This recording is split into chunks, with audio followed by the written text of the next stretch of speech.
Merci. Chers sénateurs, je m'exprime sur la troisième lecture du projet de loi. Premièrement, j'aimerais remercier les membres du comité, le greffier et les membres du comité directeur, sénateur Campbell, sénateur Dalphon et sénatrice Batters. Pour vos travaux. I rise today to...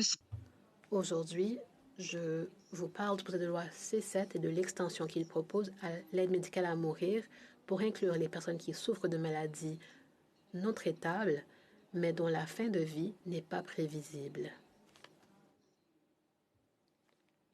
L'aide médicale à mourir touche les personnes les plus vulnérables, les plus malades, mais l'aide médicale à mourir n'est pas une option de traitement et ne devrait pas être traitée comme telle.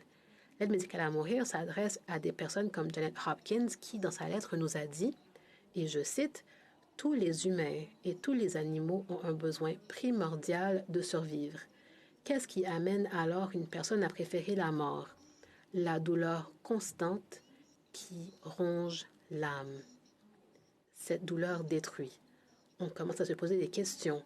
Faut-il être dopé pour exister? Qu'est-ce qui est considéré comme une quantité acceptable de souffrance? Quelle est la quantité suffisante pour satisfaire ceux qui ne peuvent ou ne veulent pas comprendre?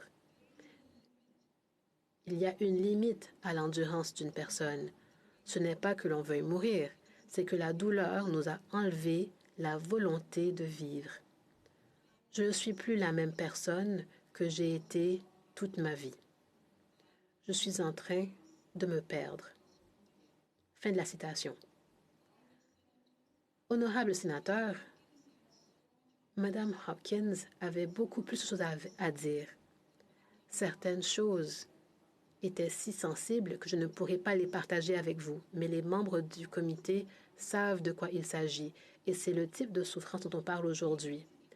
L'aide médicale à mourir se veut un choix réfléchi et significatif pour les personnes qui souffrent. Et en 2016,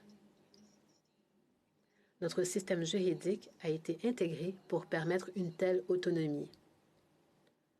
Alors que nous discutons actuellement de son élargissement, le projet de loi comporte de nombreux aspects dont vous avez sûrement beaucoup entendu parler. Je sais que la plupart des aspects du projet de loi ont déjà été partagés avec vous, mais il y a un aspect particulier dont on n'a pas entendu parler. Il s'agit de l'importance de la collecte et de l'analyse de données. Honorable sénateur, permettez-moi d'être clair. Sans données, nous sommes aveugles. Nous prendrons des décisions sans avoir des données complètes. Comment les législateurs sont-ils censés prendre des décisions significatives sans données probantes? Comment pouvons-nous résoudre nos problèmes et les empêcher de s'envenimer sans aucun renseignement? Permettez-moi de vous donner un exemple. Sans la collecte et l'analyse de données relatives aux problèmes des femmes au Canada, comme l'écart salarial ou la violence contre les femmes, entre autres, aurions-nous pu élaborer une législation efficace? Aurions-nous pu faire progresser les droits et l'égalité des femmes? Je vous assure que nous n'aurions pas pu y arriver. L'information est cruciale pour les législateurs et les décideurs. Honorables sénateurs, en novembre dernier, pendant l'étude préliminaire, j'ai demandé au ministre de la Justice, M. Lametti, si une analyse basée sur le genre avait été effectuée. Voici ce qu'il a dit, et je cite, « Une analyse basée sur le genre a été faite et je peux en partager un résumé avec vous. » Fin de la citation. J'ai ensuite demandé si une analyse fondée sur la race avait été effectuée. Il a répondu en disant, et je cite, « Je crois comprendre que cela faisait partie de l'analyse de genre et nous pouvons aussi partager cela. » Le ministre Lametti a tenu sa promesse a été le premier ministre à avoir partagé l'analyse GBA+ avec nous. Et je l'en remercie. Il a tenu sa promesse et en janvier, le comité a reçu l'analyse basée sur le sexe plus. Bien que je félicite sincèrement M. Lametti pour l'analyse qui a été effectuée pour le projet de loi C7, j'ai été déçu que la seule phrase faisant référence à la race soit une citation indirecte sous la section démographie. Et je cite, « Le régime fédéral de surveillance ne recueille pas d'informations sur les revenus des individus, leur niveau d'éducation, leur appartenance ethnique et la diversité des sexes. » Lors de nos audiences de février, alors que nous étudions le projet de loi, j'ai demandé au ministre pourquoi c'était le cas. Le ministre a déclaré, et je cite, « Le grave problème que nous rencontrons dans l'ensemble du gouvernement qui a été illustré dans un certain nombre de contextes différents, y compris celui-ci, ainsi que notre réponse à la COVID-19, est le manque de données ventilées. Le défi pour l'ensemble du gouvernement est d'obtenir de meilleures données et de disposer de données désagrégées qui nous permettent de répondre au type de questions que vous posez et de faire des analyses raciales qui sont absolument nécessaires. » Honorable sénateur, le régime, je sais que vous savez déjà toutes ces choses. 22% de la population du Canada est constituée de personnes de couleur. Ça, c'est près du quart de la population canadienne qui est racialisée. Et pourtant, l'Agence fédérale ne recueille pas de données pour aider les décideurs politiques à prendre des décisions éclairées sur leur avenir. Nous battons à l'aveuglette pour la vie de millions de personnes. Et ces personnes viennent de partout au Canada.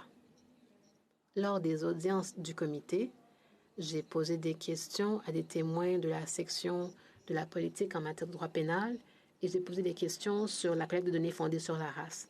Ils ont presque tous eu la même réponse, mais ils m'ont encouragé à faire des suivis auprès de Santé Canada au sujet de mes préoccupations. J'ai demandé à Mme Abby Hoffman, la conseillère principale du sous-ministre de Santé Canada. Je lui ai dit que j'étais très découragée de voir qu'il n'y avait pratiquement rien de pris en compte sur la race dans le document GBA+, que j'ai reçu. Et je lui ai demandé,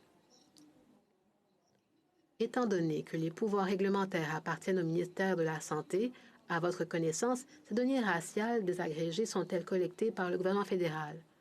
Mme Hoffman a répondu, et je cite, « En ce qui concerne le régime de surveillance fédérale, nous ne recueillons pas de données basées sur la race ou d'autres informations relatives à l'ethnicité. » Elle a ajouté, « Nous examinerons très clairement comment nous pouvons inclure des informations sur l'ethnicité, non seulement dans le régime de surveillance lui-même, mais aussi dans notre examen plus général de nos problèmes sociétaux et sociodémographiques qui influencent à la fois l'accès aux soins de santé et l'accès à l'aide médicale à mourir et l'examen de l'admissibilité à l'aide médicale à mourir. » J'ai ensuite demandé à Mme Hoffman, « Y a-t-il une collecte de données? » Et Mme Hoffman a répondu, et je cite, « Si vous parlez des données raciales liées à l'aide médicale à mourir spécifiquement, ou même de l'accès aux services de santé plus généralement au niveau fédéral de nature globale, je dirais que la réponse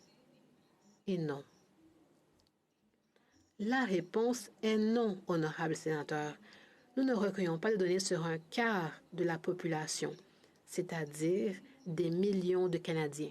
Mme Hoffman a toutefois déclaré que grâce à des données reliées à Statistique Canada, ces renseignements pourraient être recueillis. Mais elle a ajouté, c'est possible, mais il y a des problèmes d'échéance. Nous sommes fiers du fait que nous produisons ces données et ce rapport de suivi dès que possible après la période en question. Si nous attendions de poursuivre les données couplées avec Statistique Canada, il faudrait attendre encore 1 an ou plus avant de pouvoir réellement faire la lumière sur les questions dont vous parlez. Honorable sénateur, nous avons entendu beaucoup de choses des témoins. Le Dr Timothy Holland, qui est médecin fournisseur et évaluateur d'aide médicale à mourir, a déclaré que l'aide médicale à mourir n'est pas une mince affaire. Pour effectuer une évaluation de l'aide médicale à mourir, nous devons avoir une connaissance complète de l'état médical global de la personne, du patient. Nous devons effectuer une évaluation solide des capacités et nous devons nous assurer que le patient comprend toutes les options qui s'offrent à lui afin de pouvoir être sûr qu'il prend une décision vraiment éclairée. Nous devons également comprendre qui est le patient en tant qu'être humain et comprendre les valeurs qui ont guidé sa vie.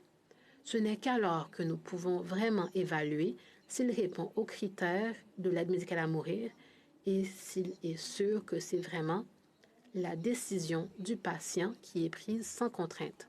Honorable sénateur, sans collecte d'analyse ni d'analyse de données, nous n'avons que les témoignages anecdotiques que nous recevons de nombreux témoins racialisés ayant vécu certaines expériences.